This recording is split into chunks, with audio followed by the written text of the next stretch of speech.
তীব্র শীতে কাঁপছে সারা দেশ। দেশের অধিকাংশ অঞ্চলে দেখা মিলছে না সূর্যের।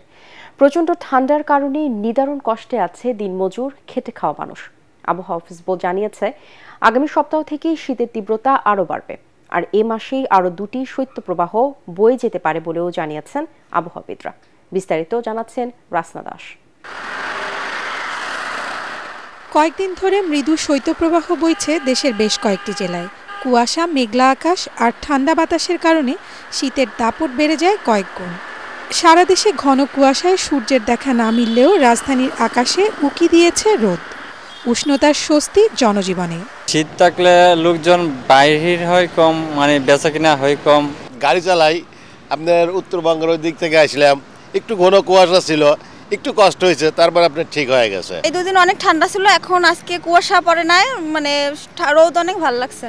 এমন পরিস্থিতিতে দিন ও রাতের তাপমাত্রা 2 থেকে 1 ডিগ্রি সেলসিয়াস করে বাড়তে পারে বলে পূর্বাভাস জানিয়েছে আবহাওয়া অফিস।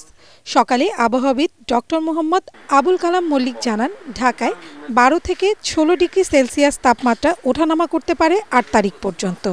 এরপর বাড়তে পারে শীতের তীব্রতা। গত যে স্পেলটা ছিল সেই স্পেলের তাপমাত্রা 8 থেকে 10 ডিগ্রি অর্থাৎ মৃদু ধরনের শৈত্যপ্রবাহ বাংলাদেশে বয়ে যাচ্ছিল। এবং আজকে শুধু পঞ্চগড় জেলার তেঁতুলিয়াতে তাপমাত্রা 9.8 ডিগ্রি সেলসিয়াস রেকর্ড করা হয়েছে এবং ঢাকার তাপমাত্রা 13 ডিগ্রি সেলসিয়াস রেকর্ড করা হয়েছে। তিনি জানান, এই মাসে 2 থেকে 3টি মৃদু ও মাঝারি শৈত্যপ্রবাহ হতে পারে। 9 জানুয়ারি থেকে আবারও কমবে তাপমাত্রা। কোথাও কোথাও হতে পারে বৃষ্টিও।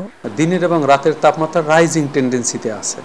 তবে আগামী 7 এবং 8 তারিখের দিকে সিলেট এবং ময়মনসিংহ বিভাগে ইলশেগুড়ি বৃষ্টি হতে পারে এবং এই বৃষ্টিপাতের পর সারা বাংলাদেশেরই তাপমাত্রা অর্থাৎ 9 তারিখ থেকেই সারা বাংলাদেশের তাপমাত্রা আবার কমে যাবে।